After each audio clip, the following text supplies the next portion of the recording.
안녕하세요 여러분. 지구과학원 과목 소개를 해보도록 하겠습니다. 수능 위주로 이야기를 할 거예요.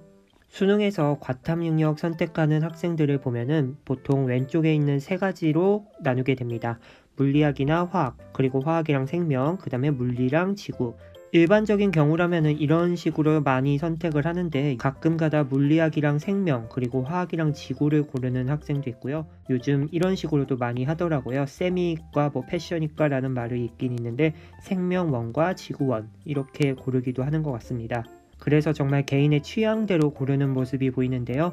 이 중에서 생명원과 지구과학원을 고르는 학생들이 생각보다 많아지고 있습니다. 그러한 이유로는 수능 지구과학에 약간 특징적인 부분이 있기 때문인데요. 타 과목보다 상대적으로 부담이 적습니다. 물리 1에 나오는 역학이라던가 화학 1에 나오는 양적 관계, 그 다음에 생명과학 1에 나오는 유전에 비하면 상대적으로 부담이 적다라는 것이죠. 그런데 이 부분을 다른 말로 표현을 하면은 여기저기서 킬러 문항이 나온다라는 것으로 해석을 할 수 있습니다. 여러분들의 선배가 배웠던 지구과학원에서는 전체 단원에서 킬러 문항이 나왔었는데 요즘은 여기저기서 킬러 문항이 나오는 경우가 보이고 있습니다. 그렇기 때문에 부담이 적으면서도 살짝 긴장을 놓칠 수 없는 그러한 과목이기도 하고요. 이러한 것들은 낯선 자료, 그 다음에 약간의 눈속임 문제들이 여기저기에 숨어 있습니다. 그래서 타 과목보다 상대적으로 부담이 적은 거는 맞으나 제대로 준비를 안 하면은 수능 때 원하는 점수를 받지 못하는 경우가 비일비재하다라는 것이죠.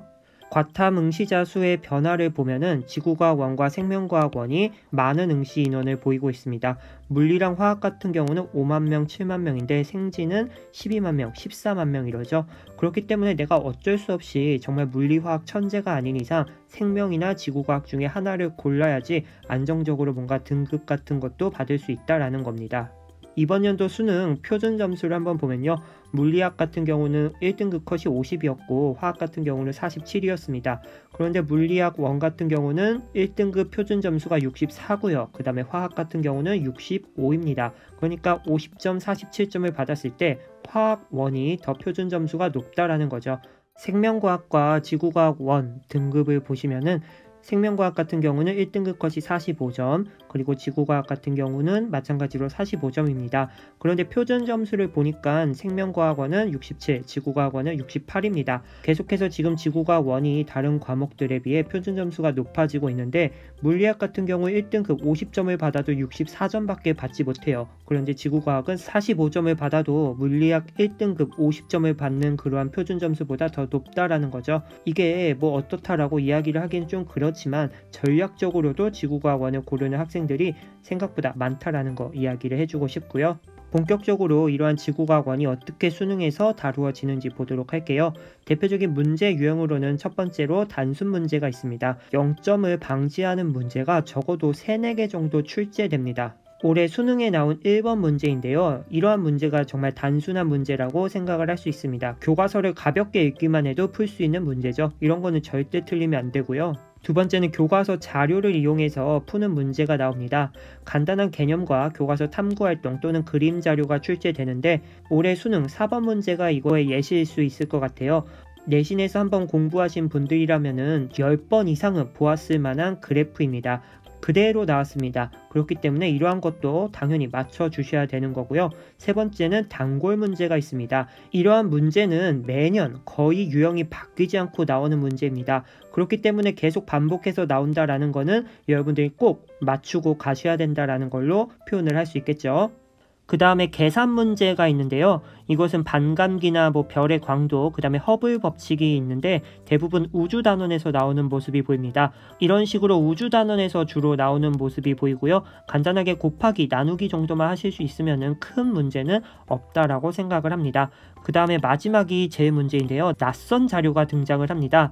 이것은 처음 보는 것 같은 느낌을 주지만 알고 보면은 기출에서 충분히 연습을 시킨 그러한 문항입니다. 그러면 무엇을 공부를 해야 될까? 이것은 2015 교육과정 지구과학원 성취 기준에 나와 있는데요. 여러분들 교과서에 나와 있는 목차 그대로 교육과정에 제시되어 있는 부분입니다. 이것은 댓글창에 링크를 걸어둘 테니까 여러분들이 시간 날 때 한번 보시면 될 부분이에요. 다음으로는 지극히 주관적인 지구과학원 공부 방법을 소개해 보도록 하겠습니다. 첫 번째는 개념 공부는 꾸준하게 그리고 반복 정말 반복이 중요합니다. 지구과학원의 큰 문제가 뭐냐면은 휘발성이 큰 과목입니다. 왜냐면은 단원과 단원 사이에 뭔가 연결이 되는 것 같으면서도 뭔가 또 연결이 되지는 않은 것 같은 그런 단절된 느낌을 받는데요. 이러한 휘발성이 큰 과목이기 때문에 여러분들이 이거를 해결을 하려면은 반복하는 수밖에 없습니다. 이것은 나만의 핵심 노트를 작성을 해서 계속해서 반복하는 수밖에 없는데요. 자세한 거는 우리 수업 때 설명을 하기로 하고요.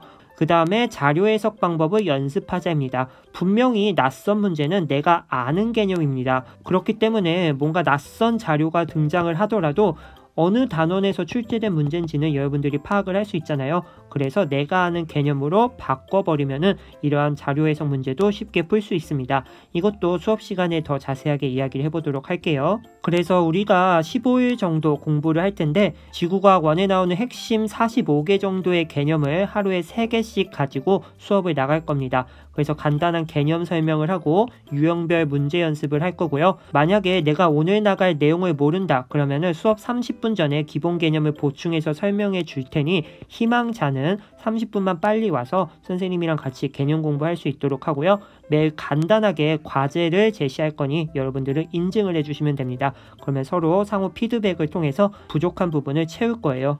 교재 같은 경우는 지금 지구과학원 기출문제를 선생님이 여기저기 자료를 쓱쓱 긁어 모아서 만들고 있습니다. 그래서 제본해가지고 드릴 테니까 여러분들 크게 준비하실 거는 없고요. 빈손으로 그러나 마음은 무겁게 오시면 되겠습니다. 마지막으로 여러분들이 이제 겨울방학을 시작하면서 본격적으로 고3이라는 시기를 맞이하게 되는데요. 짧으면 짧고 길면 긴 그러한 1년의 시간 속에서 여러분들이 정말 다양한 문들을 만나게 될 거예요. 지금 그림에서 보는 문은 7개의 문이 있습니다. 여러분들이 이게 공부일 수도 있고 어떠한 갈등 상황일 수도 있어요. 그랬을 때 여러분들이 선택하는 그 모든 문들이 답이다 생각하시고 도전하시기 바라겠습니다. 어쨌든간 문을 열어야 되는 상황이라면은 겁먹지 말고 한번 똑똑 두드려 보자 라는 거죠. 이러한 것들이 이제 연습이 되다 보면은 이러한 7개의 문에서 몇 개는 컷을 할 수도 있는 거고 계속해서 컷을 하다 보면은 언젠가는 내가 원하는 그러한 문을 똑똑하고 열 수 있겠죠. 그 문을 열었을 때 여러분들이 원하는 대학교에 합격이라는 말이 나오게 될 겁니다. 아무튼간 우리 열심히 한번 공부해 보도록 해요. 그러면 여기서 끝!